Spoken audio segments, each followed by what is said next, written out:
We can see these books of the Bible in connection with the days of creation.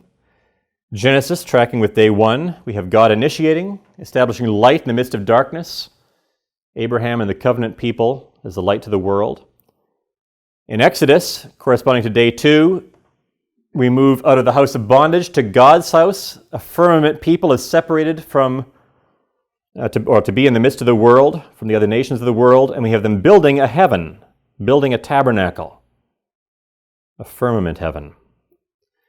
In Leviticus, we have the separation of land and sea, Jew and Gentile, day 3 themes, the dietary laws that distinguish the Jew and the Gentile. In Numbers, corresponding to day 4, we have the firmament people being formed into a host like the stars of heaven. In Deuteronomy, we have a swarm of people like the swarms on day 5 being given commandments. Day 5 is the first day in which there are commandments, and they're prepared now to be fruitful in the land. Which brings us to Joshua, which if we're following this through then matches with day 6. On day 6, Adam and Eve are placed in the garden, told to be, Adam's placed in the garden and then Eve is created later out of Adam's side.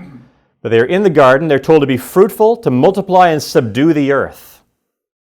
Well, now we have Israel as a new Adam being placed in the land to subdue it, to have dominion over it, to rule over it. And this is a land that in some ways is better than the garden. What does the garden have? The garden has water.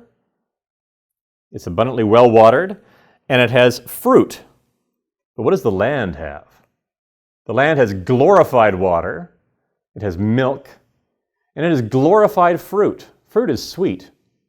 But if you want to go really sweet, you get honey. So the land is in some ways better than the garden. It's not just water and fruit now, it's milk and honey. But because of sin, this garden land has to be subdued. Israel has to come in, bring God's judgment upon the land, and take dominion over it.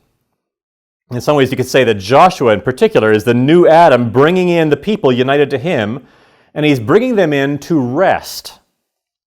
Chapter 11, verse 23, the land rested from war, although it's not the final rest, as Hebrews makes clear to us also. It's a real rest, but not a complete rest.